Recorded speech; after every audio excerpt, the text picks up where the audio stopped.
کو اللہ تبارک و تعالیٰ نے جتنے بھی انبیاء کو بھیجا ہے سب نے بکریاں چرائی ہیں۔ چنانچہ صحابہ نے پوچھا کہ آپ نے بھی بکریاں چرائی ہیں؟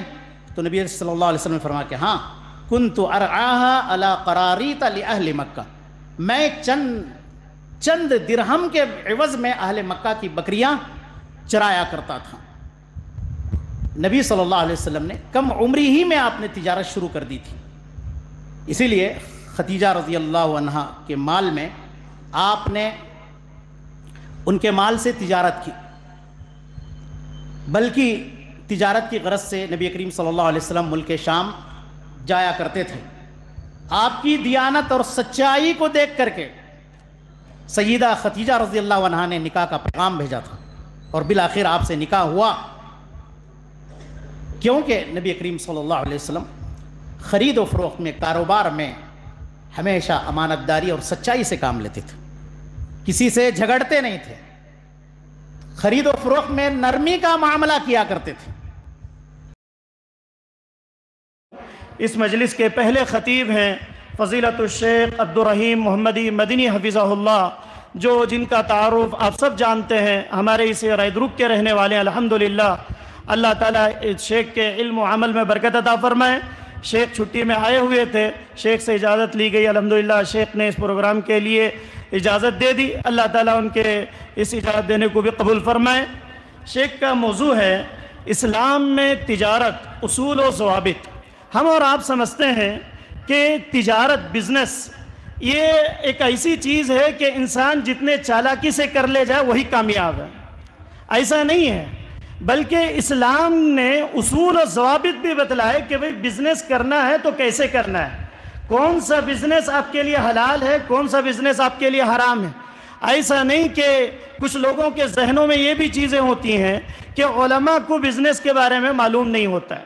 حالانکہ آپ کو بتا دوں کہ علماء کے لیے چوتھی جماعت میں ہی پڑھانا شروع کر دیا جاتا ہے کتاب البیوع، اور اس کے اندر بزنس کے بارے میں ہی بتلایا جاتا ہے، اس کے کیا ضوابط ہیں، کتنے اہم شروط کتنے، بزنس کرنے کے لیے کیا کیا چیزیں ہونی چاہیے، اور وہ شخص کتنا اس کے اندر نفع لے سکتا ہے، اور اس میں کیا کیا چیزیں ہیں، تمام ڈیٹیل کے ساتھ کتاب البیوع۔ اور چھٹی میں جب چلے جاتے ہیں تو فقہ السنہ پوری کتاب پڑھائی جاتی ہے، کتاب البیوع پڑھائی جاتی ہے۔ کئی اداروں میں اس کے لیے اقتصادیات اور اس کے لیے پورے اکونومی کیسے چلتی ہے پوری دنیا کی، وہ بھی پڑھائی جاتی ہے بڑے اداروں میں، خود میں نے بھی اس کے لیے پڑھا ہے دہلی کے اندر۔ اکونومی کے تعلق سے اقتصادیات پوری دنیا میں جو چلتے ہیں اس میں علماء کو بلایا جاتا ہے، اور بلا کر ان سے اسلامی جو ضوابط ہیں، اصول ہیں، ان کو بھی معلوم کیا جاتا ہے۔ تو میں شیخ کو آپ کے سامنے پیش کر رہا ہوں، انشاءاللہ اسلام میں تجارت کے اصول و ضوابط کیا ہیں وہ آپ کے سامنے رکھیں گے۔ میں شیخ کو گزارش کرتا ہوں کہ وہ اسٹیج پر آئیں اور اپنے موضوع کی وضاحت کریں۔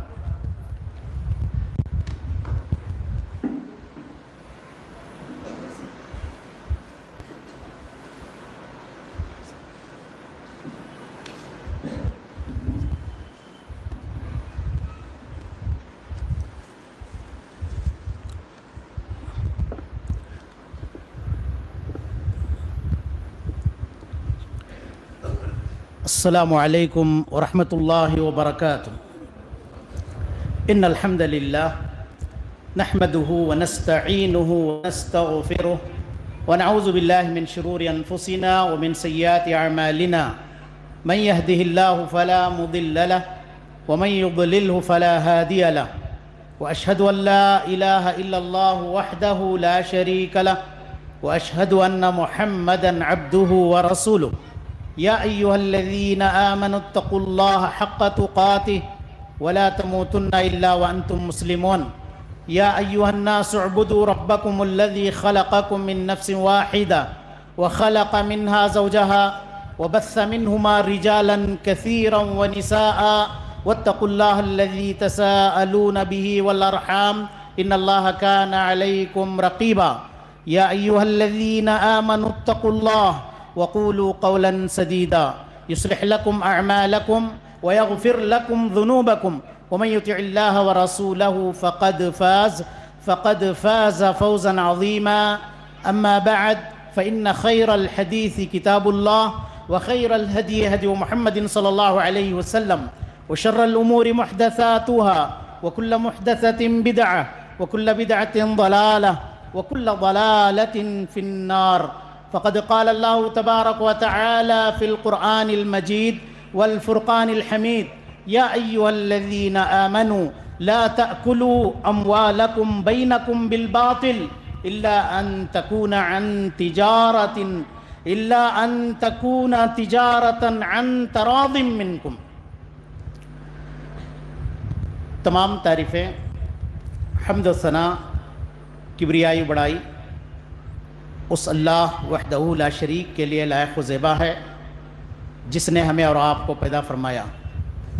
بیش بہا درود و سلام ہو آخری نبی سید المرسلین محمد الرسول اللہ صلی اللہ علیہ وسلم پر، جنہیں اللہ رب العالمین نے رحمت للعالمین بنا کر کے مبعوث فرمایا. معزز علماء اکرام،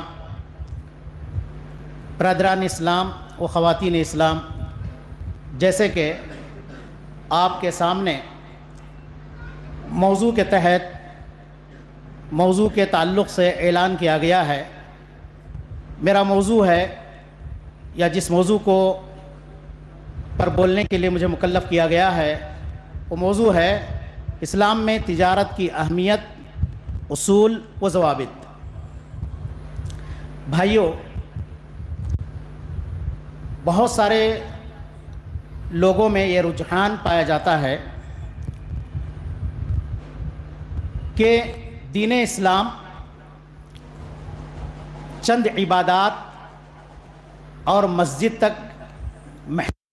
دین اسلام کا تعلق چند عبادات اور مساجد تک محصور ہے. اس لیے ہم لوگ دیکھتے ہیں بعض لوگ عبادتوں میں بڑے پابند نظر آتے ہیں، لیکن دنیاوی معاملات میں، تجارت میں کمزور نظر آتے ہیں، اس لیے کہ ان کا تصور اسلام سے متعلق بہت ہی ناقص ہے.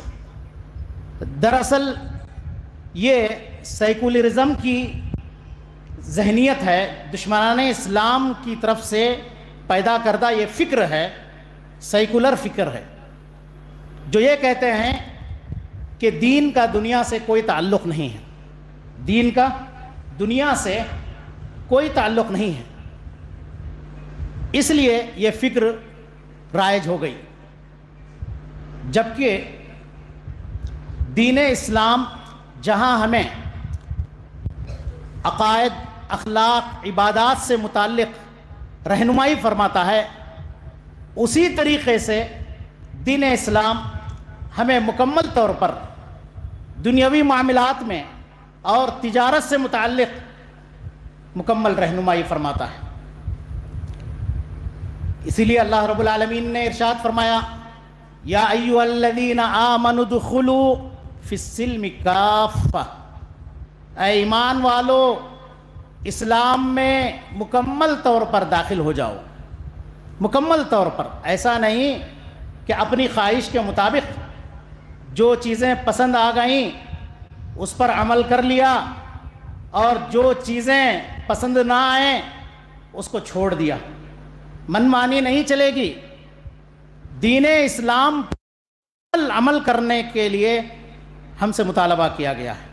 یہ ان تمام لوگوں پر رد ہے یہ آیت کریمہ جو دین اسلام کو چند عبادات میں محصور کرتے ہیں، یا اپنی خواہشات کے مطابق جو چیزیں پسند آتی ہیں اس پر عمل کر لیا اور جو چیزیں پسند نہیں آتی ہیں اس کو چھوڑ دیا، اور یہی چل رہا ہے. سمجھتے ہیں کاروبار میں ہم آزاد ہیں، ہم پر کوئی گرفت نہیں ہے، جیسے چاہیں ہم کریں. سمجھتے ہیں شادی بیاہ کے معاملے میں ہم آزاد ہیں، جیسے چاہیں منمانی کریں، کوئی ہم پر پابندی نہیں ہے. ساری پابندیاں ان کو صرف عبادات ہی میں نظر آتی ہیں، نماز ہی میں نظر آتی.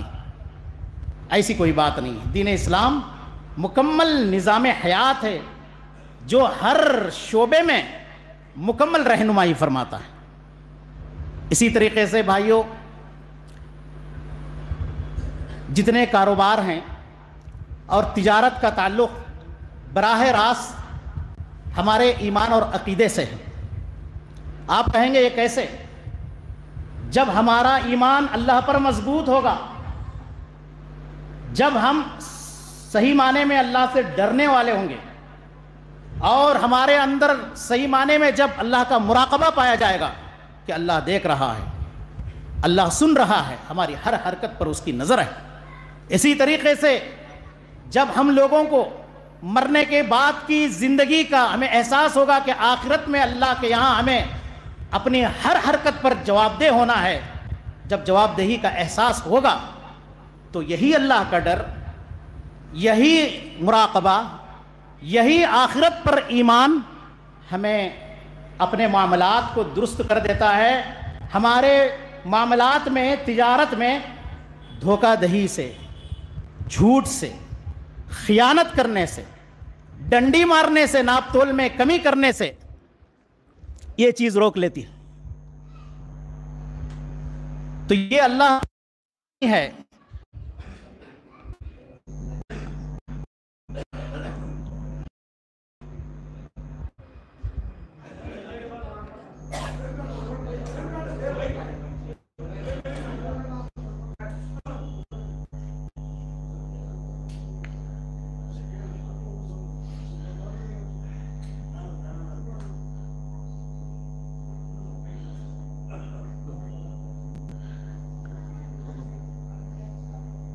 یہ اللہ ایمان اور آخرت پر ایمان ہے جو ہمیں اپنے معاملات میں، تجارتوں میں جھوٹ بولنے سے، دھوکہ دینے سے، خیانت کرنے سے، ناپ تول میں کمی کرنے سے روک لیتا ہے۔ ورنہ جس آدمی کو اللہ کا ڈر اور خوف نہ ہو، جس آدمی کو حلال اور حرام کی تمیز نہ ہو، جس آدمی کے دل میں اللہ کا مراقبہ نہ ہو، آخرت کی فکر نہ ہو، وہ جیسے چاہے منمانی کرے، جیسے چاہے وہ دنیا میں منمانی کرے گا، کیونکہ اسے جنت میں جانا نہیں۔ جس کو جنت میں جانا ہے، جہنم کی آگ سے بچنا ہے، آخرت کی حقیقی کامیابی حاصل کرنا ہے، تو اس کے سارے معاملات مکمل طور پر درست ہوں گے۔ تو اس اعتبار سے ہماری ساری تجارتوں کا تعلق براہ راست ہمارے ایمان اور عقیدے سے۔ آئیے اس مختصر سی تمہید کے بعد تجارت کی اہمیت کو ہم بیان کرتے ہیں، اور اس سے پہلے تجارت کہتے کس کو ہیں اس کی تعریف بیان کرتے ہیں۔ تجارت کی تعریف ہے التصرف فی رأس المال طلبا للربح، راس المال اصل سرمایے میں تصرف کرنا فائدہ اور منافع حاصل کرنے کے لیے۔ شریعت کے اصول کے مطابق اصل راس المال میں تصرف کرنا فائدہ اور منافع حاصل کرنے کے لیے۔ تجارت کی اہمیت کے تعلق سے کتاب و سنت میں متعدد نصوص وارد ہوئے ہیں۔ آئیے اپنے ایمان کو تازہ کرنے کے لیے چند نصوص ہم ملاحظہ کرتے ہیں۔ قرآن مجید میں اللہ تبارک و تعالیٰ کا فرمان ہے فَإِذَا قُضِيَتِ الصَّلَاةُ فَانْتَشِرُوا فِي الْأَرْضِ وَابْتَغُوا مِنْ فَضْلِ اللَّهِ، جب نماز جمعہ پوری ہو جائے، جب نماز جمعہ ادا کر دی جائے تو زمین میں پھیل جاؤ اور اللہ کے فضل کو تلاش کرو۔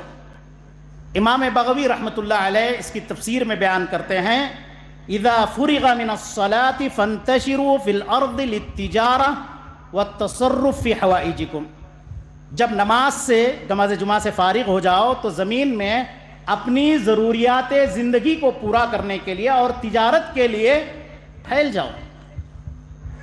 تو یہ ہمارا دین ہے، عبادات اور معاملات اور اخلاق پر مبنی ہے۔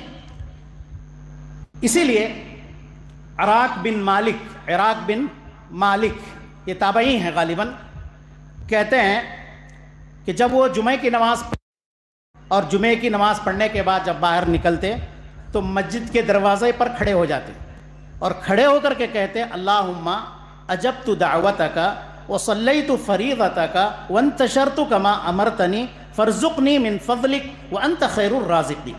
تفسیر ابن کثیر میں یہ اثر موجود ہے۔ کہتے اے اللہ میں نے تیری دعوت پر لبیک کہا، تو نے نماز جمعہ کی دعوت دی تو میں حاضر ہو گیا مسجد میں نماز جمعہ ادا کرنے کے لیے، اور میں نے نماز جمعہ ادا کر لی ہے، تیرا فرض ادا کر دیا ہے، اب تیرے حکم کے مطابق میں زمین میں تجارت کی غرض سے رزق کی طلب میں پھیل چکا ہوں تیرے حکم کے مطابق، لہٰذا تو مجھے اپنے فضل و کرم سے رزق عطا فرما، اور تو بہترین روزی دینے والا ہے، اور تو بہترین روزی دینے والا ہے۔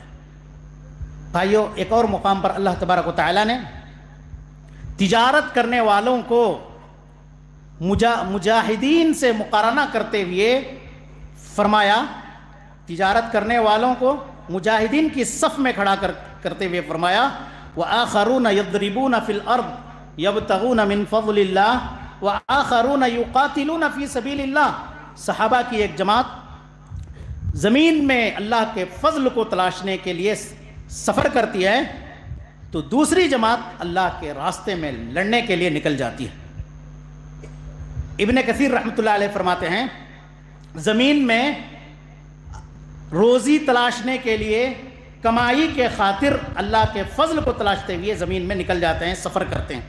امام سیوطی فرماتے ہیں کہ یہ آیت کریمہ تجارت کی اصل دلیل ہے، بنیادی دلیل ہے۔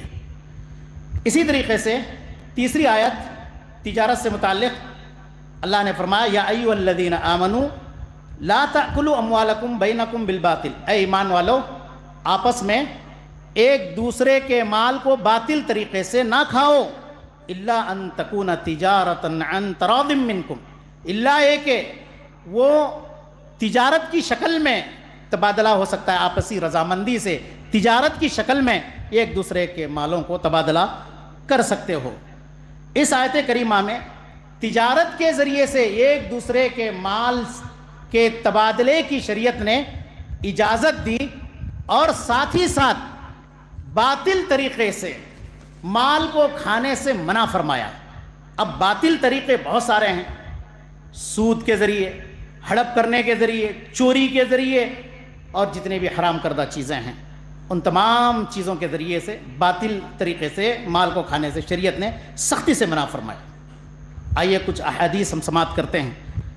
مقدام بن معدی کرب رضی اللہ عنہ فرماتے ہیں، نبی کریم صلی اللہ علیہ وسلم نے ارشاد فرمایا، ما اکل احد طعاما خیرا ما اکل احد طعاما قط خیرا من ان یاکل من عمل یدہ وان نبی اللہ داؤد علیہ السلام کان یاکل من عمل یدہ، رواہ البخاری۔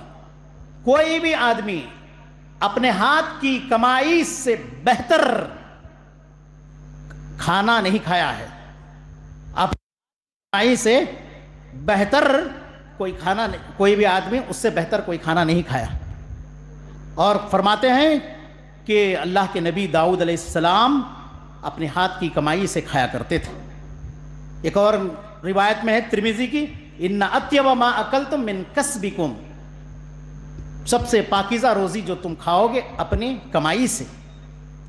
صحیح مسلم کی روایت میں آتا ہے، سیدنا ابو ہریرہ رضی اللہ عنہ کے بارے میں، سیدنا ابو ہریرہ رضی اللہ عنہ فرماتے ہیں، راوی حدیث ہے کہ نبی صلی اللہ علیہ وسلم نے ارشاد فرمایا، کان زکریا نجارن، زکریا علیہ السلام نجار تھے، بڑائی کا کام کرتے تھے۔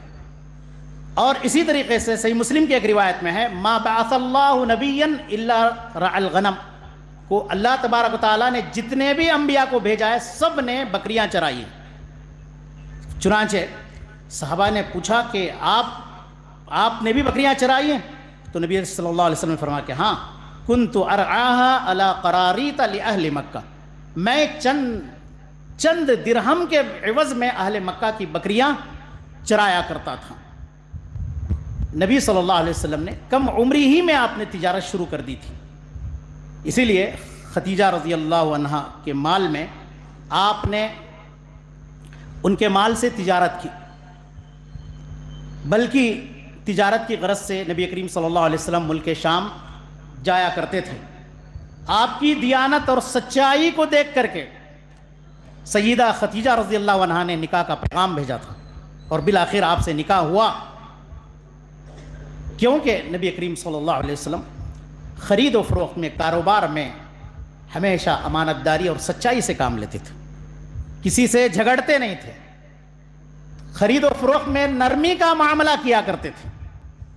آئیے ایک دو واقعات اس سلسلے میں ہم ملاحظہ کرتے ہیں کہ ایک نبی صلی اللہ علیہ وسلم کس طرح سے کاروبار کرتے تھے، کس طرح سے خرید و فروخت کیا کرتے تھے۔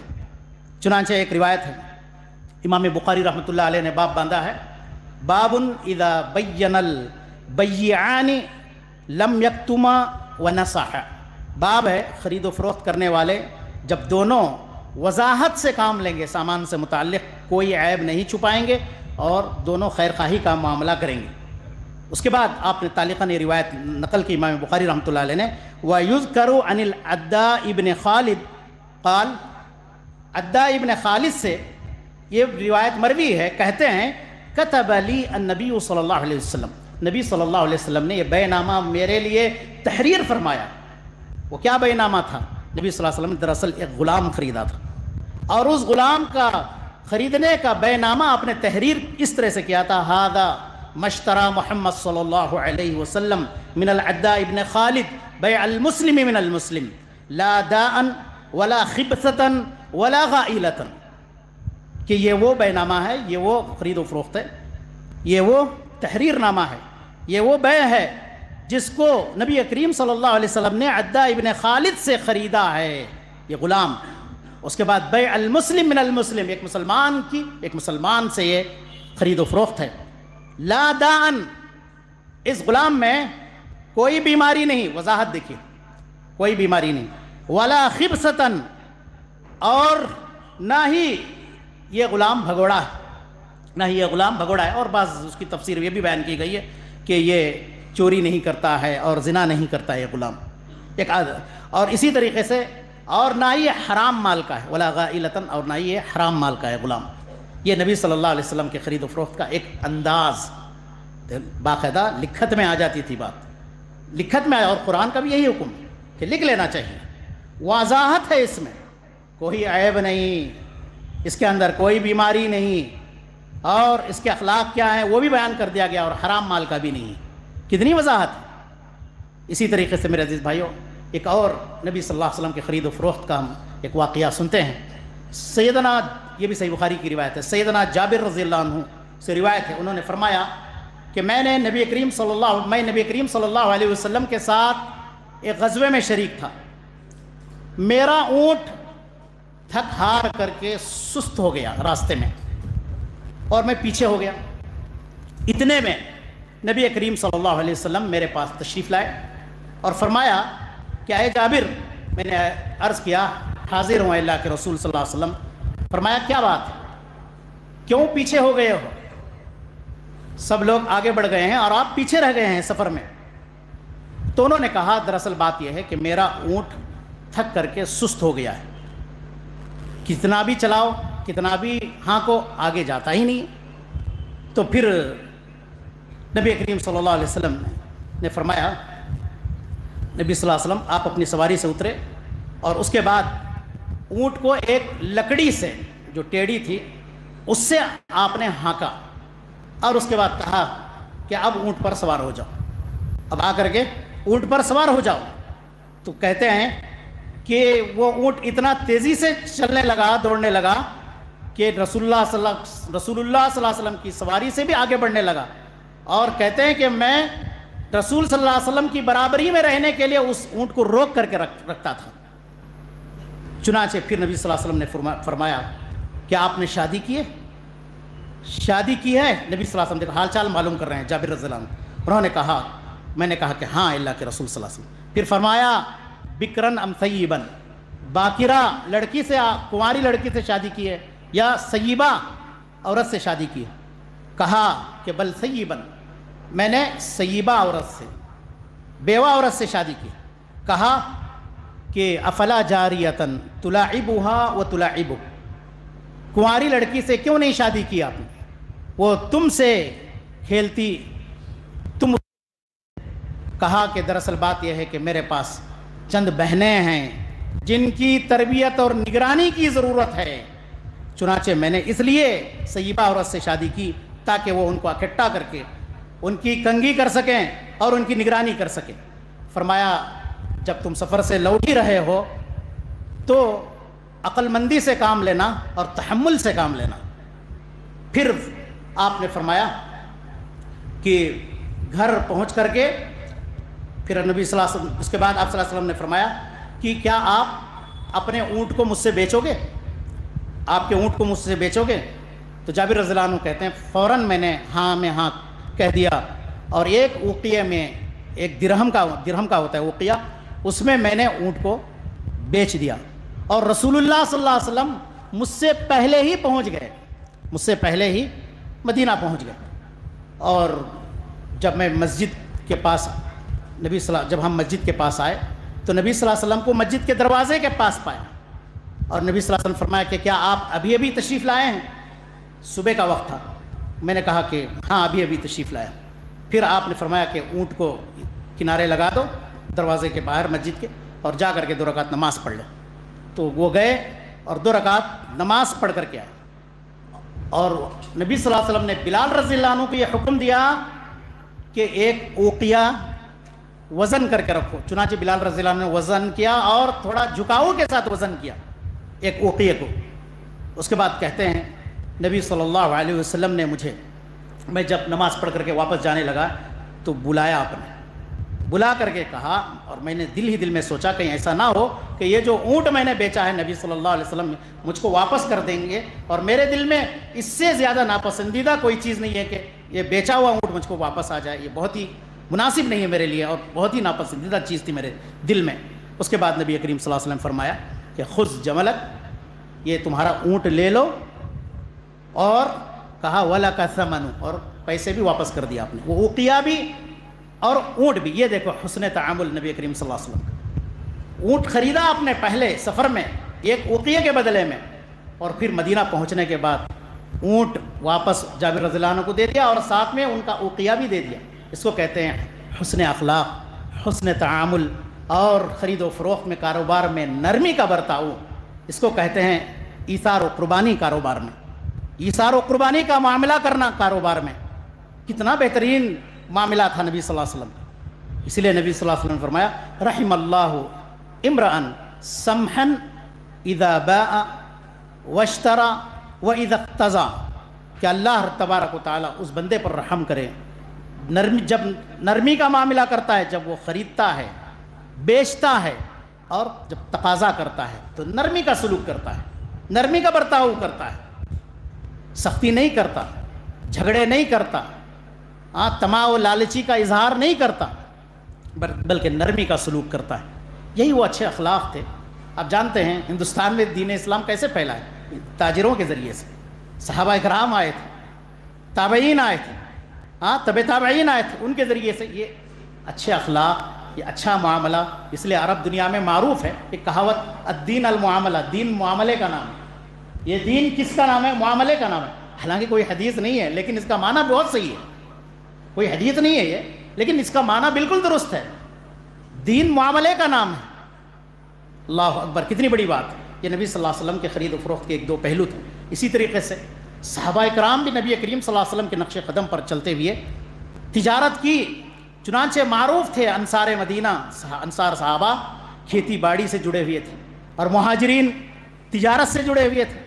سیدنا ابو بکر رضی اللہ عنہ بہت معروف تاجر تھا، یہاں تک کہ جب آپ خلیفہ بنے، خلیفہ بننے تک بھی آپ تجارت آپ کا مشغلہ تھا، بڑے تاجر تھے۔ عمر فاروق رضی اللہ عنہ نے تو یہاں تک کہہ دیا کہ الہانی الصفق بالاسواق، یعنی الخروج للتجارہ۔ صحیح بخاری سے مسلم کی روایت ہے کہ مجھے دینی مجلسوں میں شرکت کرنے سے تجارت نے غافل کر دیا ہے۔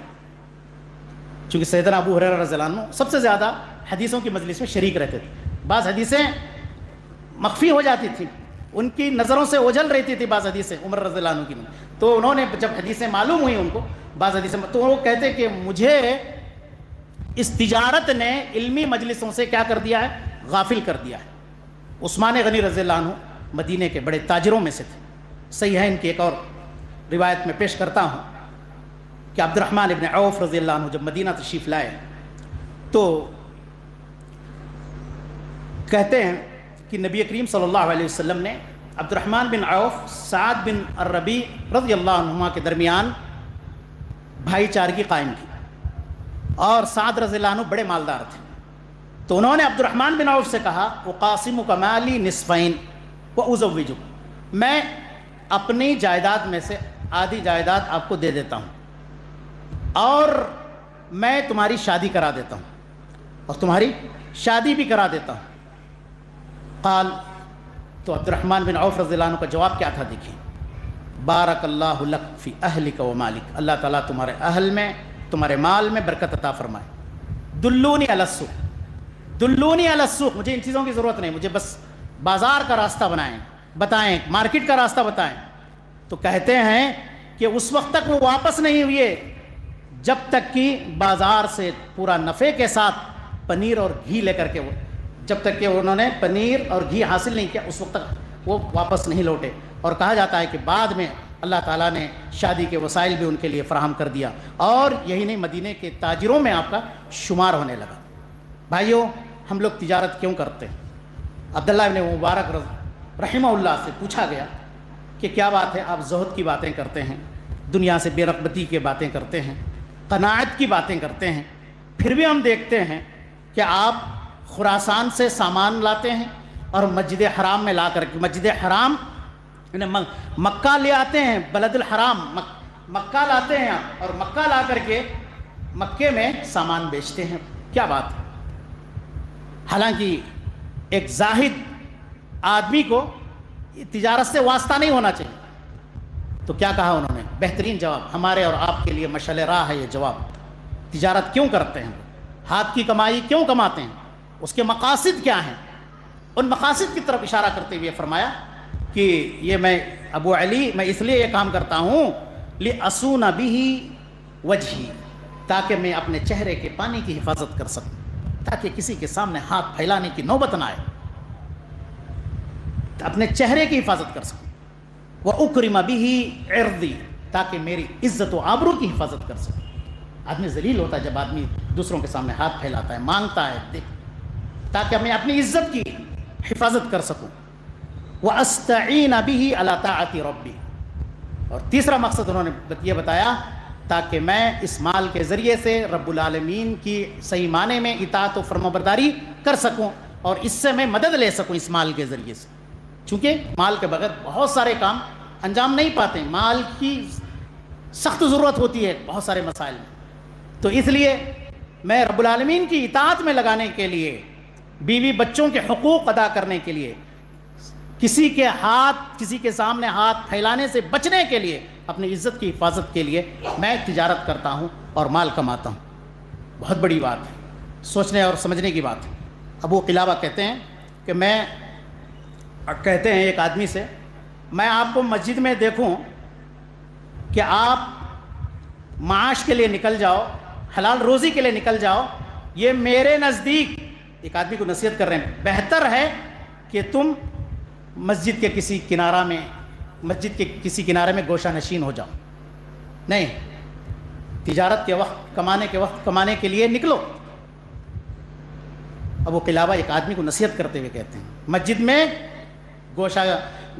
کسی کنارے میں گوشہ نشین ہونے سے بہتر ہے کہ تم پیسہ کمانے کے لیے باہر نکلو۔ میرے عزیز بھائیوں، دوسرا نقطہ ہے اصول کیا ہیں، ضوابط کیا ہیں تجارت کے۔ عمر فاروق رضی اللہ عنہ فرماتے ہیں کاروبار کے تعلق سے کہ اس آدمی کو تجارت کرنے کا حق حاصل نہیں ہے جو آدمی تجارت کے بارے میں خاص طور پہ اپنی وہ تجارت، جس تجارت میں وہ حصہ لینا چاہ رہا ہے، اس کی جانکاری حاصل کیے بغیر، اس کے احکام کا علم حاصل کیے بغیر اس کو تجارت کرنے کا کوئی حق حاصل نہیں ہے۔ چنانچہ آپ فرماتے ہیں ترمذی میں، لا یبیع فی سوقنا الا من تفقہ فی الدین، کہ ہمارے مارکیٹ میں کوئی بھی آدمی خرید و فروخت نہ کرے جس کو دین کی سمجھ نہ ہو۔ اور ایک مسلمان کا یہ عقیدہ بھی ہے کہ وہ اللہ کا بندہ ہے، اس کا غلام ہے اور اس کے احکام کا پابند ہے، اور شریعت نے ہمیں کئی جگہوں پر آزادی بھی عطا کی ہے، لیکن وہ آزادی شریعت کے اصول و ضوابط سے منضبط ہے۔ آئیے، تجارت کا پہلا اصل کیا ہے؟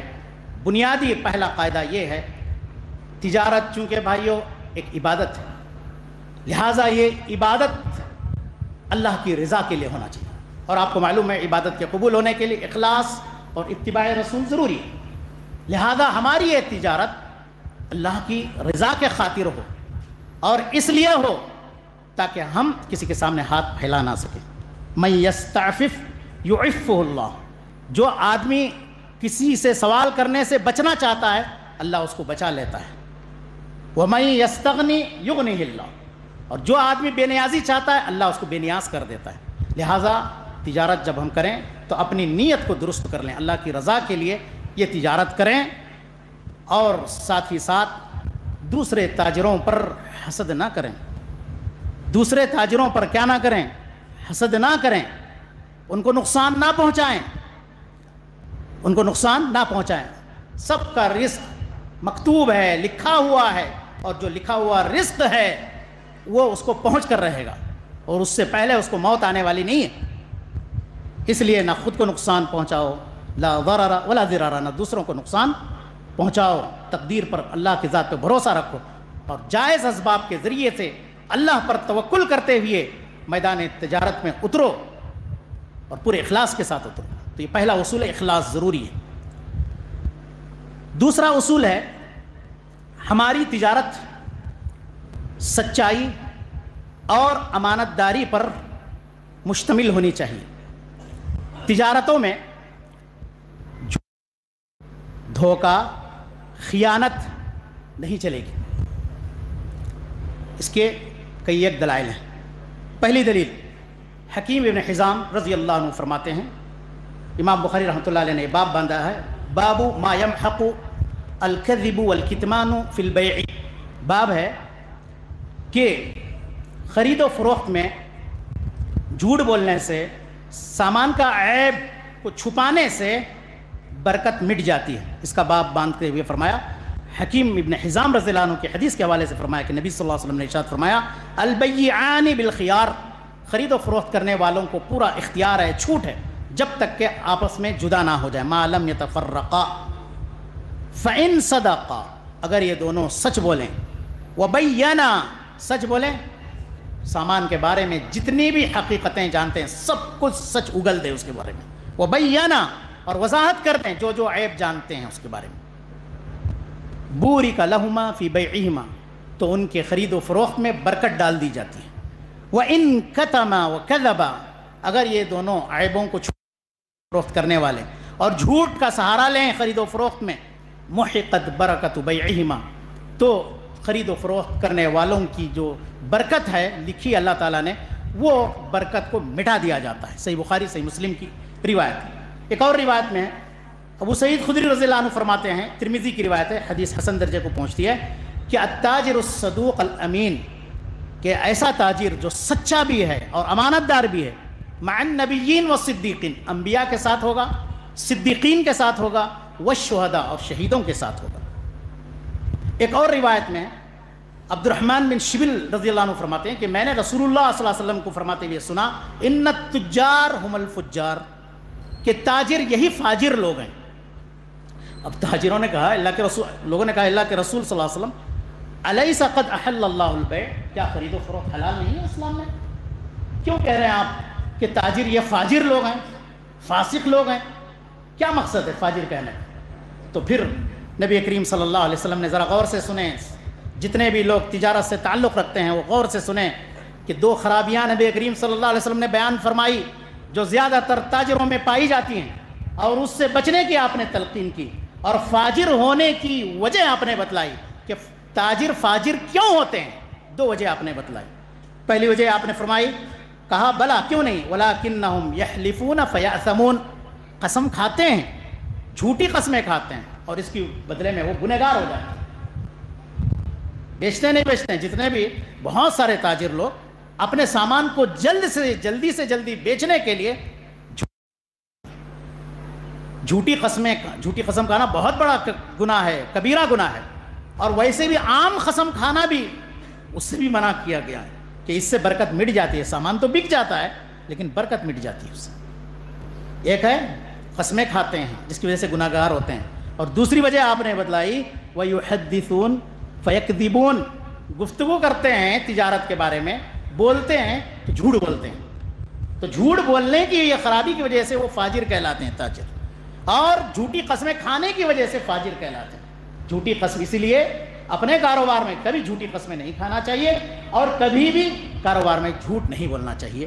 اگر آپ نبی کی اس کے برعکس نبی کی دعائیں آپ کو لینا ہے، اگر آپ کو انبیاء، صدیقین، شہداء کی رفاقت میں رہنا ہے کل قیامت کے دن جنت میں، تو پھر سچ بولنے کی عادت ڈالنا ہے اور امانت داری سے کام لینا ہے۔ دوسری چیز، دھوکہ نہیں ہونا چاہیے، کبھی بھی دھوکہ نہیں ہونا چاہیے۔ اور دھوکے سے متعلق سیدنا ابو ہریرہ رضی اللہ عنہ فرماتے ہیں کہ رسول اللہ صلی اللہ علیہ وسلم کا گزر اناج کی ایک بوری کے پاس سے ہوا، تو آپ نے اپنے ہاتھ کو اس میں داخل کیا تو دیکھا کہ آپ کا ہاتھ بھیگ چکا ہے۔ تو نبی صلی اللہ علیہ وسلم نے فرمایا کہ اے غلے والے، یہ کیا چیز ہے؟ انہوں نے کہا کہ دراصل بارش ہو گئی تھی۔ اے اللہ کے رسول صلی اللہ علیہ وسلم کہا افلا جعلتہ فوق الطعام کی یراہ الناس، آپ نے ایسا کیوں نہیں کیا کہ اس کو اناج کے اوپر کیوں نہیں کیا، غلے کو، یہ بھیگے غلے کو، تاکہ لوگ دیکھ لیتے۔ من غش فلیس منی، جو دھوکہ دے وہ ہم میں سے نہیں۔ بھائیو، امام ابن تیمیہ رحمۃ اللہ علیہ فرماتے ہیں خرید و فروخت میں دھوکہ کیسے ہوتا ہے؟ کہتے ہیں والغش يدخل في البيوع بكتمان العيوب وتدليس السلع مثل ان يكون ظاهر المبيع خيرا من باطنه، کہ خرید و فروخت میں دھوکہ اس طرح سے ہوتا ہے کہ سامان کے عیب کو چھپا دیا جاتا ہے اور سامان میں فریب کیا جاتا ہے، وہ اس طریقے سے کہ ظاہری سامان باطنی سامان سے اچھا ہوتا ہے، اوپر کا سامان نیچے کے سامان سے اچھا ہوتا ہے۔ اب دھوکے کی بہت، اور جھوٹ کی، دھوکے کی بہت ساری مثالیں ہیں معاشرے میں پائی جاتی ہیں۔ چند مثالیں آپ کے سامنے ہیں۔ مثلا اناج کے وزن میں ڈنڈی مارنا، 1 کلو اناج ہے، اس پہ لکھا ہوا ہے 1 کلو، حقیقت میں ہے وہ 900 گرام کا۔ یہ ایک دھوکے کی علامت۔ پھل ہے، اوپر سے پیکنگ ہے تو بہترین بڑا بڑا پھل، تازہ پھل رکھا ہوا، اندر سے سڑا ہوا پھل یا خراب پھل، چھوٹا پھل رکھا ہوا، یہ دھوکے کی علامت۔ اسی طریقے سے نقلی مال کو اصلی مال کا لیبل لگا کر کے بیچنا، حالانکہ ہے وہ نقلی مال، کسی صورت وہ اصلی مال نہیں ہو سکتا، لیکن اس کو لیبل لگا کر کے بیچ دیتے ہیں کہ یہ اصلی ہے، میڈ ان جاپان ہے، فلاں ہے۔ اسی طریقے سے اگر آپ اپنی گاڑی کی تصلیح کے لیے، اصلاح کے لیے کسی بندے کے پاس گئے، تو اب اس فنی شخص کی ذمہ داری ہوتی ہے کہ اس کے اندر جو کچھ ہے عیب وہ کھلا کھلا واضح واضح بتا دیں۔ خلل بہت تھوڑا سا ہوتا ہے، لیکن وہ سامان، معمولی سے سامان کی ضرورت ہوتی ہے، لیکن وہ بڑا چڑھا کر پیش کر دیتا ہے۔ ایک سامان کے بجائے 4 سامانوں کا وہ لسٹ لکھا دیتا ہے، اور معمولی قیمت سے کام چل جاتا ہے، اس کی دگنی 3 گنا زیادہ قیمت بڑھا کر کے پیش کر دیتا ہے، کیوں؟ دھوکہ دینے کے لیے۔ تو یہ دھوکے کی علامت۔ یا ایک اس گاڑی کے سامان میں اس کے اصلی سامان کو نکال کر کے پرانا سامان کوئی ڈال دیتا ہے، دھوکے کی قسم۔ اسی طریقے سے میرے عزیز بھائی، پرانا سونا ہے، اب اس کو پالش کر کے نئے سونے کی قیمت میں بیچنا، یہ بھی ایک دھوکہ ہے۔ حالانکہ پرانے سونے کی قیمت الگ ہوتی ہے، نئے سونے کی قیمت الگ ہوتی ہے، لیکن یہ جو نئی پالش ہوتی ہے، اس کے آڑ میں، پالش کے آڑ میں وہ نئے سونے کا نام یا نئے سونے کا لیبل لگا دیا جاتا ہے، یہ بھی دھوکے کی ایک قسم ہے۔ اسی طریقے سے ہسپتال میں آپ علاج کے لیے گئے، اب ہسپتال میں علاج کے لیے جانے کے بعد جو مناسب دوا ہوتی ہے وہ لکھنا چاہیے، اور جو مناسب ٹیسٹ مریض کے مصلحت کے تحت ہوتے ہیں وہ لکھنا چاہیے، کوئی بات نہیں۔ لیکن بعض لوگ جو کمزور ایمان کے ہوتے ہیں تو وہ کیا کرتے ہیں کہ کسی مخصوص کمپنی کی قیمتی دوا لکھ دیتے ہیں، حالانکہ اس سے بھی سستی، اس سے بھی اچھی دوا مارکیٹ میں اویلیبل ہے، لیکن چونکہ کمپنی کے ساتھ ان کا معاہدہ طے ہوتا ہے تو وہ بہت زیادہ کیا بولتے ہیں، وہ قیمتی دوا لکھ دیتے ہیں، حالانکہ جو ٹیسٹوں کی ضرورت ہے اتنے ٹیسٹ کافی ہوتے ہیں، زیادہ سے بڑھا کر کے غیر ضروری ٹیسٹ لکھ دیے جاتے ہیں، یہ بھی درست نہیں ہے۔ اسی طریقے سے کوئی پلمبر ہے، الیکٹریشین ہے، اور بلڈنگ بنانے والا ہے، کنٹریکٹر ہے، اب ایک طے ہوتا ہے، عقد ہوتا ہے، اس کے مطابق اس کو کام کرنا چاہیے، لیکن ہوتا کیا ہے، اتفاق کے بعد اب سامان میں ڈنڈی مارنا شروع، اتفاق کے مطابق سامان نہیں ڈالتا ہے، سیمنٹ میں ڈنڈی مارنا شروع، سامان میں، کرنٹ کے سامان میں ڈنڈی مارنا شروع، وعدے کے مطابق کام نہیں کرتے ہیں، ٹال مٹول کرنا اور پھر جہاں زیادہ فائدہ ہو رہا ہے اس کام کو چھوڑ کر کے اس کام میں جو ہے انٹرسٹ لینا، وہاں چلے جانا، یہ بالکل درست نہیں ہے. یہ سب دھوکے اور جھوٹ کی علامتیں ہیں. ایسے ہی ایکسپائر ڈیٹ سامان کا بیچنا، یہ بھی درست نہیں. اسی طریقے سے دلالی کا کام کرنا، زمین کا کاروبار کر رہے ہیں، جھوٹ دھوکہ دونوں طرف سے، اس طرف بھی جھوٹ بول رہے ہیں، اس طرف بھی جھوٹ بول رہے ہیں، ادھر بھی دھوکے کی بات ادھر بھی دھوکے کی بات. کیا ہے؟ ایمان کا تقاضا یہ ہے کہ ہم اپنے کاروبار کو جھوٹ سے، دھوکہ دہی سے، خیانت سے دور رکھیں. یہ بیع کا دوسرا اصول ہے. خرید و فروخت کا کاروبار کا تیسرا اصول یہ ہے کہ ہمارے تمام تجارتی معاملات سود سے پاک، سودی معاملات سے پاک ہوں. اس لیے کہ چونکہ موضوع بہت اہم ہے، میں چاہتا ہوں کہ آپ لوگوں کی اجازت سے اس کو مکمل کرنا چاہتا ہوں، چونکہ بار بار سننے کا موقع بھی نہیں ملتا ہے اور بہت اہم بھی ہے، تو اس لیے آپ لوگوں کی اجازت. جزاکم اللہ خیر. اور چونکہ مقصد یہ ہے کہ ہم اپنی اصلاح کے لیے آئے ہیں، سب لوگ یہ دین کی باتیں سننے کا مقصد یہی ہوتا ہے کہ ہم اپنی اصلاح کریں، اور یہ دین کا معاملہ ہے. بھائیو، تیسرا اصول ہے کہ ہمارے تمام تجارتی معاملات سود سے پاک ہوں. قرآن اور حدیث میں سود کی حرمت سے متعلق متعدد دلیلیں وارد ہوئیں. اللہ نے احل اللہ البیع حرم الربا، اللہ نے خرید و فروخت کو حلال قرار دیا اور سود کو حرام قرار دیا. اور جو سودی کاروبار میں ملوث ہیں، اللہ اور اس کے رسول سے جنگ کرنے کا اعلان کر رہے ہیں. اور پیارے نبی صلی اللہ علیہ وسلم نے سود میں کسی بھی قسم کا تعاون کرنے والے، چاہے وہ لکھنے والا ہو، گواہی دینے والا ہو، سود کھانے والا، کھلانے والا، ضامن جو بنتا ہے، گواہ جو بنتا ہے، لکھنے والا اکاؤنٹنٹ، سب پر لعنت بھیجی اللہ کے نبی صلی اللہ علیہ وسلم نے. اسی بنیاد پر علماء نے جو ہے مختلف باتیں اس سلسلے میں کہی ہیں، میں انشاءاللہ بتاؤں گا. پیارے نبی صلی اللہ علیہ وسلم نے سود کی حرمت کو مزید بیان کرتے ہوئے فرمایا، عبداللہ بن حنظلہ رضی اللہ عنہ کی روایت ہے، فرمایا یہ درہم سود کھانا جو آدمی کھاتا ہے اور جانتے ہوئے بھی 36 مرتبہ زنا کرنے سے بدتر ہے. مسند احمد اور طبرانی کی روایت ہے، اور امام البانی نے صحیح الترغیب والترہیب میں صحیح قرار دیا. اور اسی طریقے سے عبداللہ ابن مسعود رضی اللہ عنہ کی روایت ہے کہ سود کے 73 دروازے ہیں. کتنے؟ 73 دروازے ہیں. اور سب سے آسان دروازہ یہ ہے کہ آدمی اپنی ماں سے زنا کرے.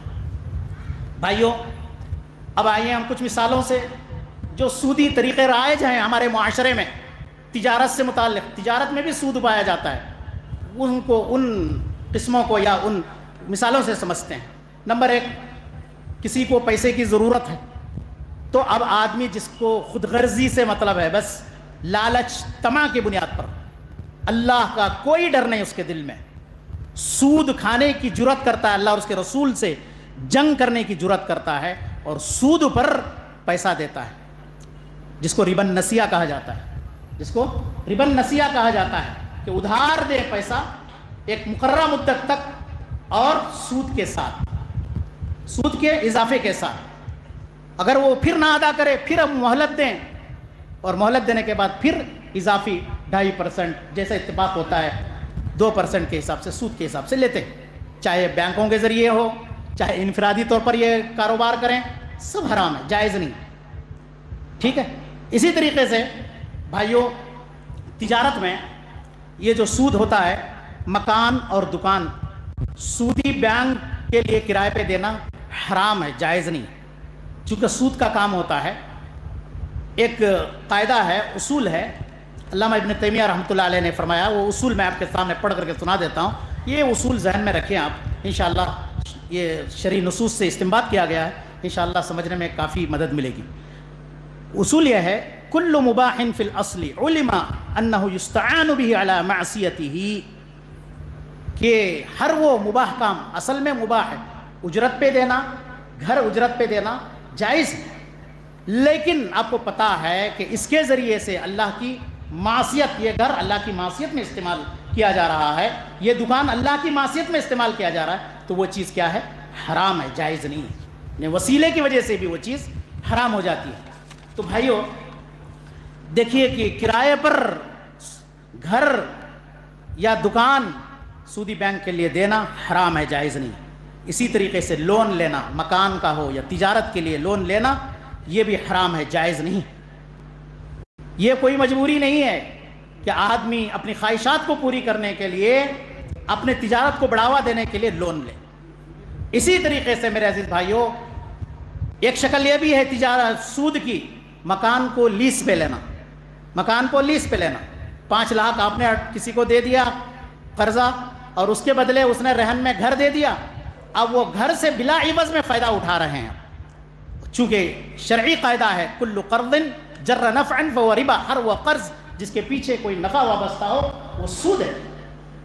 اس لیے صحیح بخاری کی روایت ہے، سیدنا ابو ہریرہ رضی اللہ عنہ جب مدینہ تشریف لائے تو عبداللہ بن سلام رضی اللہ عنہ سے ملاقات ہوا اور انہوں نے کہا کہ آپ ہمارے گھر تشریف لائیں، میں آپ کو کھجور اور ستو کھلاؤں گا۔ چنانچہ وہ آئے اور گھر پہنچنے کے بعد انہوں نے کہا کہ دراصل یہ مدینہ میں چونکہ یہودی رہتے تھے، کہا کہ سود کا بڑا بول والا ہے، سودی کاروبار زوروں پر ہے، وہ لہذا اگر تمہارا کسی پر حق ہو، اگر تمہارا کسی پر حق ہو تو اس سے کبھی تحفے میں نہ بھوسا نہ جو اور نہ ہی تحفے میں بھوسا جو اور چارہ کبھی نہیں لینا۔ تحفہ دیں گے، تمہارا کسی پر حق ہے، وہ آپ کو تحفے کے ذریعے سے دل بہلائے گا تو کبھی نہیں دینا، چونکہ آپ نے اس کو قرضہ دیا ہوا ہے، اس کے پیچھے آپ اس سے نفع اٹھا رہے ہیں۔ صحیح بخاری کی روایت ہے۔ تو اس لیے میرے عزیز بھائیوں کوئی بھی قرض جس کے پیچھے نفع وابستہ ہو وہ سود ہے، جائز نہیں ہے۔ اسی طریقے سے لائف انشورنس کرانا یہ بھی سود کی مروجہ شکل ہے، چونکہ لائف انشورنس اس لیے حرام ہے، اس میں 2 قسم کی حرمتیں پائی جاتی ہیں، اس میں جوا بازی بھی ہے اور سود بھی اس معاملہ بھی ہے، اس میں سودی معاملہ بھی اور جوا بازی کا بھی مسئلہ ہے، اس لیے یہ کرانا حرام ہے، جائز نہیں۔ لائف انشورنس جو بیمہ کرواتے ہیں، لائف انشورنس کراتے ہیں، یہ تمام چیزیں حرام ہیں، اسلام میں جائز نہیں، یہ سود کی ایک شکل ہے۔ اسی طریقے سے ایسی کمپنیوں میں شیئر خریدنا، جو کمپنیاں سود کے ساتھ معاملہ کرتی ہیں، سودی کاروبار میں لگی ہوئی ہیں، حرام کاروبار کرتی ہیں، سودی معاملات میں ملوث ہیں، جائز نہیں ہے۔ اگر ایسی بھی کمپنی ہے کہ اس کا اصلاً کاروبار ٹھیک ٹھاک ہے، جائز ہے، لیکن وہ بینکوں سے قرضہ اٹھاتی ہے اپنی تجارت کو بڑھوتری کے لیے، یہ بھی لینا جائز نہیں، حرام ہے، جائز نہیں۔ اسی طریقے سے ایسی بھی کوئی کمپنی ہے دعویٰ کرتی ہے کہ ہم حلال کاروبار کرتے ہیں، حلال کاروبار کرتے ہیں اور فکس کر دیتی ہے یا فکس کے حکم میں ہوتی ہے کہ آپ پیسہ لگاؤ، ہم آپ کو ماہانہ پرافٹ دے دیں گے 3000 کی شکل میں، لاکھ کے حساب سے 4000 کی شکل میں پرافٹ دے دیں گے، آپ پرافٹ سے مطلب رکھو، وہ سب نہیں دیکھو کہ مضاربت کے کیا احکام ہیں، اسلامی انویسٹمنٹ کے کیا احکام ہیں، اصول ہیں، ہمارا پیسہ کہاں لگ رہا ہے، کتنا راس المال ہے، کتنے اس میں مشارکین ہیں، ہمارے جو اسہم ہیں اور ہمارے جو شیئر ہیں وہ کہاں بکے ہیں، کتنے بکے ہیں، سال میں کتنا فائدہ ہوا، کتنا نقصان ہوا اور کتنا بٹا کتنا نہیں، یہ سب وضاحت نہیں ہے، سب چھپا چھپی، چھپا دو اس کو۔ یہ کیا ہے؟ یہ سود ہی کی شکل ہے، فکس آپ لے لو، اور اس سے سب لوگ جھیل چکے ہیں، یہ سب، یہ بھی سود کی ایک شکل ہے۔ اسی طریقے سے میرے عزیز بھائیوں سودی کاروبار کے اور بھی بہت ساری شکلیں ہیں جو ہمارے معاشرے میں رائج ہیں، اس سے بچنے کی ضرورت ہے۔ چوتھا اصول ہے اسلامی تجارت کا ضابطہ یہ بھی ہے کہ شریعت کی طرف سے جتنی حرام کردہ چیزیں ہیں ان کی تجارت سے بچیں۔ شریعت میں اللہ حلال کر دیا کچھ چیزوں کو اور کئی چیزوں کو حرام قرار دیا، حرام کردہ چیزوں سے بچیں۔ ایک حدیث ہے، نبی صلی اللہ علیہ وسلم فرماتے ہیں کہ اللہ کے نبی صلی اللہ علیہ وسلم فرمایا ان اللہ حرم بیع الخمر والمیتۃ والخنزیر والاسنام، اللہ تبارک و تعالیٰ نے شراب کے خرید و فروخت کو حرام قرار دیا ہے، مردے کی خرید و فروخت کو حرام قرار دیا ہے، خنزیر کے خرید و فروخت کو حرام قرار دیا، اور بتوں کی خرید و فروخت، شراب جس میں ہیروین، افیون اور حشیش اور شراب اور وکسی، الکحل اور جتنی بھی قسمیں ہیں، اسی طریقے سے یہ فحش فلمیں، بے حیائی کی فلمیں، اور اسی طریقے سے موسیقی کے آلات اور جتنی بھی اللہ کی حرام کردہ چیزیں ہیں، وہ تمام چیزوں سے ہمیں بچنا ضروری ہے۔ جتنی بھی اللہ کے حرام کردہ چیزیں. اسی طریقے سے ایک بات یہ بھی دیکھی جاتی ہے کہ لوگ زمینوں کا کاروبار کرتے ہیں، قبضے میں لینے سے پہلے ہی دوسروں کو بیچ دیتے ہیں. قبضے میں لینے سے پہلے دوسروں کو بیچ دیتے ہیں. اللہ کے نبی نے فرمایا لا تبع ما لیس عندک، جو تمہارے پاس نہیں ہے اس کو مت بیچو. قبضے میں لینے سے پہلے منع فرمایا.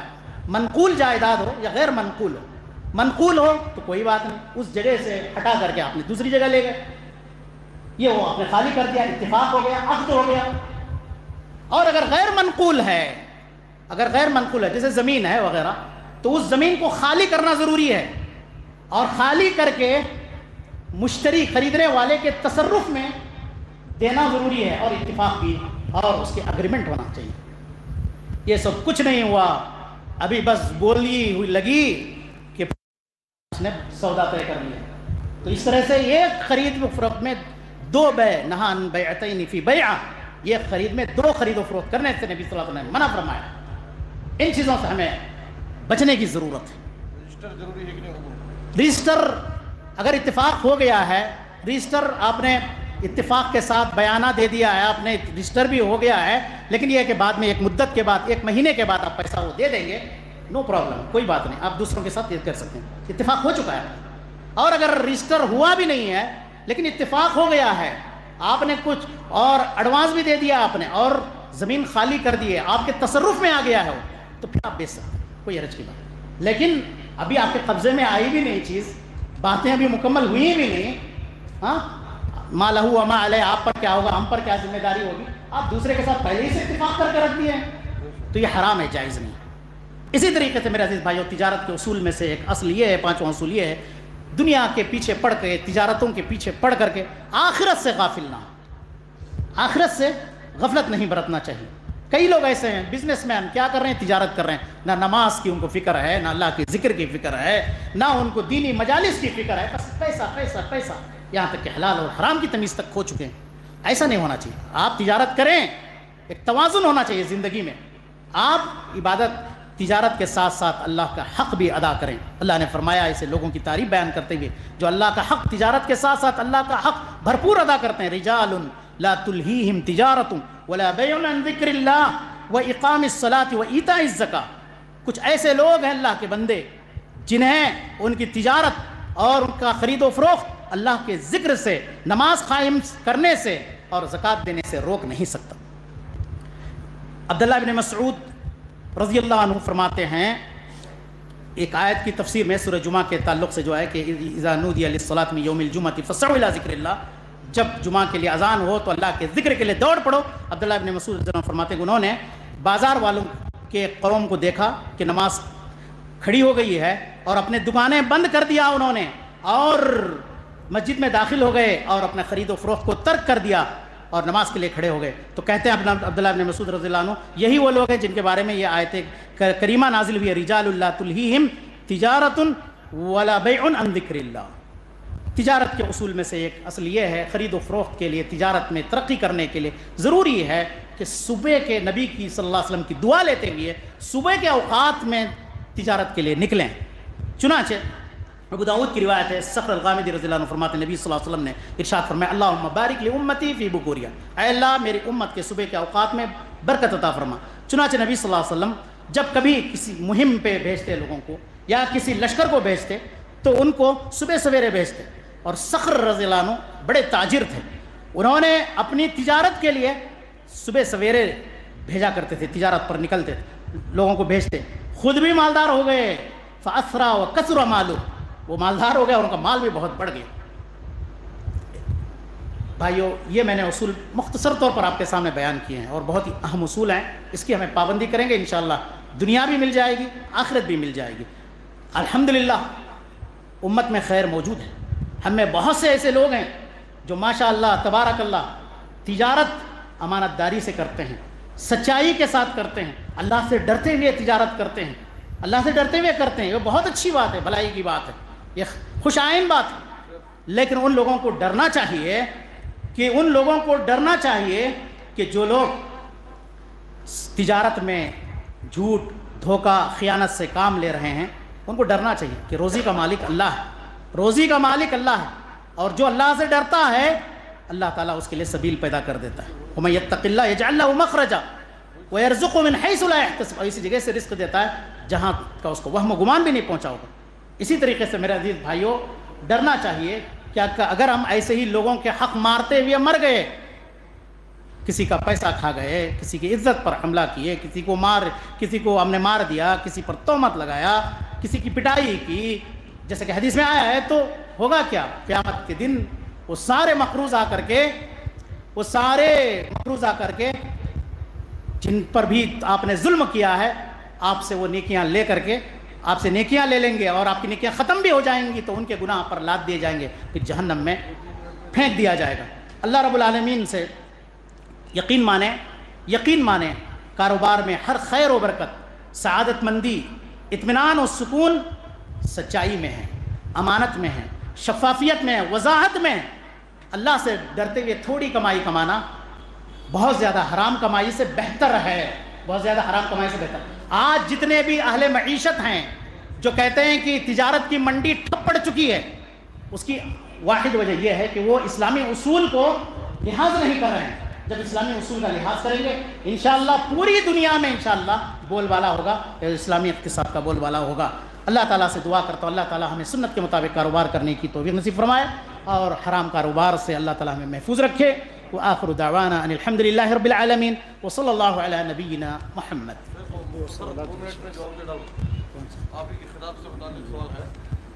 دو سوالات آئے ہوئے ہیں، شیخ انشاءاللہ 2-3 منٹ میں جواب دیں گے انشاءاللہ. جی کیا سگریٹ بیڑی؟ جی اگر کوئی سفیر مسجد یا مدرسے کے چندے کے لیے آتے ہیں اور وہ 30 یا 50% تک ڈسکاؤنٹ لیتے ہیں یا کمیشن لیتے ہیں، تو کیا ایسے لوگوں کو چندہ دینا کیسا ہے؟ میرے عزیز بھائیوں، چونکہ لوگ جو صدقات و خیرات دیتے ہیں وہ کس لیے دیتے ہیں؟ غریب طلباء کی دینی تعلیم کے لیے، غریب بچوں کی دینی، فقراء اور مساکین کی حیثیت سے اپنی زکوٰۃ، اپنے صدقات پہنچانے کے لیے وہ زکوٰۃ دیتے ہیں. آپ وکیل ہیں، آپ امین ہیں اس سلسلے میں، لہذا امانت کا تقاضا یہ ہے کہ آپ کو جو پیسہ ملا ہے وہ امانت کے ساتھ مدرسے تک پہنچا دیں. ٹھیک ہے، جہاں تک آپ کی محنت اور کوشش کا مسئلہ ہے اس کا مکافہ اور اس کی اجرت الگ سے دی جائے گی. جو آپ نے محنت کی اس کی اجرت دی جائے گی، آپ اس اجرت کے مستحق ہیں. لیکن یہ پرسنٹ کرنا، 50 اور 40% کرنا، یہ چونکہ اسلام میں کسی بھی طرح سے درست نہیں ہے. میں نے فتاوی لجنہ دائمہ کے کئی فتاوی اس سلسلے میں پڑھے ہیں، اور ایک مرتبہ ایسا بھی ہوا تھا کہ ہمارے یہاں بھی اس طرح کی بات آئی تھی کہ دعویٰ سینٹر میں کہ کہا کہ کسی کو ایک سفیر طے کیا جائے گا اور وہ چندہ لائے گا 10%، صرف 10% کی بات ہوئی تھی. تو پھر میٹنگ میں بات طے ہوئی تھی اور وہ گیا تھا وزارت الشؤون اسلامیہ، یہ مسئلہ گیا تو وزارت الشؤون اسلامیہ سے بات گئی وہاں مفتی تک، اور پھر وہاں سے فتوے باقاعدہ اتنا بڑا کتابچہ ہے، اللہ اکبر، اور اس میں کہ پورے فتووں کے ساتھ یہ کہ اس طرح سے یہ پرسنٹ لینا حرام ہے، جائز نہیں. سمجھ رہے ہیں؟ 20%، 30%، 40% لینا یہ جائز نہیں ہے. ہاں، آپ اپنی اجرت، محنت کی جو اجرت ہے وہ لے سکتے ہیں. اجرت جیسے بھی اتفاق ہو، 5000، 10000، 20000 جو بھی ہوگا اتفاق، ایک مہینے کی کیا اجرت ہو سکتی ہے اجرت، تو اس اعتبار سے اجرت آپ لے سکتے ہیں. لیکن یہ پرسنٹ لینا، اور جو صاحب خیر نے جو جس کام کے لیے پیسہ دیا ہے اس کام کو چھوڑ کر کے دوسرے کام میں لگانا اس پیسے کو، یا ذاتی ملکیت بنانا اس سے، یہ حرام ہے، جائز ہے. ٹھیک ہے، یہ اس کی وجہ. اچھا، دوسرا جو سوال ہے یہ بیڑی سگریٹ کا جو کاروبار کے تعلق سے ہے. میرے عزیز بھائیوں، ہم نے مستقل خطبہ جمعہ دیا تھا، ابھی گزشتہ جمعے کی بات ہے، تو اس میں ہم نے یہ نقطہ بڑی وضاحت سے بیان کیا تھا کہ یہ بیڑی سگریٹ کا جو کاروبار ہے یہ خبیث چیزوں کے کاروبار میں آ جاتا ہے. جو طیبات کو اللہ نے حلال قرار دیا اور خبیث چیزوں کو حرام قرار دیا ہے، اور اس پر لکھا رہتا ہے کہ نقصان دہ چیز ہے. اور یہی نہیں کہ اس کے درخت کے پاس پرندے اور حیوانات بھی نہیں جاتے، اتنا نقصان دہ مادہ ہوتا ہے. تم بتایا تھا کہ 40 لاکھ لوگ وفات پاتے ہیں اس کی وجہ سے. اور اس میں مال میں بھی بغیر ناحق طریقے سے مال بھی خرچ کرنا ہے یہ کسی بھی طرح سے. اور پھر ایک نشہ آور کی ایک چھوٹی قسم ہے، ضرور نشہ ہوتا ہے تھوڑا نا، تو لت لگ جاتی ہے تو خلاص. تو پھر کسی بھی طرح سے اگر معمولی بھی نشہ ہے تو وہ بھی چیز حرام ہے، جائز نہیں. تو یہ بیڑی سگریٹ دراصل بڑی بڑی نشہ آور چیزوں کی سیڑھی ہوتی ہے، اس سے بچنا چاہیے. یہ حرام ہے، اس کا کاروبار کسی بھی طرح سے جائز نہیں. ایک غیر مسلم کہتا ہے کہ میں اپنے دکان میں بیڑی سگریٹ نہیں رکھتا اس لیے کہ اس سے نقصان ہوتا ہے، صحت کے لیے بہت مضر ہے، جو چیز میں اپنے لیے پسند نہیں کرتا ہوں میں دوسروں کو وہ نقصان دہ چیز نہیں دیکھ سکتا۔ اس لیے بھائیوں اس میں کسی قسم کا اس میں تعاون کرنا یا لینا دینا یہ سب حرام ہے، جائز نہیں ہے، اس سے بچنے کی کوشش کرنا چاہیے، چونکہ اللہ نے ہمیں آزمانے کے لیے بھیجا ہے۔ دیکھیں کہ حلال حرام میں ہم کتنی تمیز کرتے ہیں، یہ اسی آزمائش کی بنیاد پر سوالات ہوں گے قیامت کے دن۔ اللہ تعالی ہم تمام لوگوں کو صحیح معنی میں اس کے دین پر عمل کرنے کی توفیق نصیب فرمائے، آمین۔ جزاک کسی اللہ کو خیر۔ دکان مکان بینک پر کرایہ دینا جائز نہیں ہے جس میں سود ہو، لیکن ایسے غیر مسلم کو کرایہ پہ دینا جو اس میں مورتی رکھ کر پوجا کرتا ہے، تو کیا یہ جائز ہے کیا؟ دیکھیے جہاں تک کرائے دینے کی بات ہے، کرایہ آپ کسی بھی جائز استعمال کے لیے آدمی دے سکتا ہے، اس میں کوئی یہ نہیں ہے، جس کا اصل مقصود یہ ہے کہ رہائش ہے، اصل مقصود رہائش ہے، اور اس میں طے ہے کہ وہ کیا ہے، رہنے کے لیے ہوگا۔ اور اگر کوئی اپنے اپنے عقیدے کے مطابق مندر جاتا ہے، کوئی اپنے مطابق کوئی غلط کام کرتا ہے باہر آ کر کے، یا اگر اس میں تو خیر وہ اس کا وہ ذمہ دار ہے، لیکن اگر معلوم ہو جائے کہ اس طرح سے ایک بت خانہ بنا ہوا ہے یہ چیز، پھر یہ بت خانہ بنا ہوا ہے تو مناسب نہیں ہے کہ اس کو کرائے پر دیا جائے۔ واللہ اعلم، وصلی اللہ علی نبینا محمد، بارک اللہ۔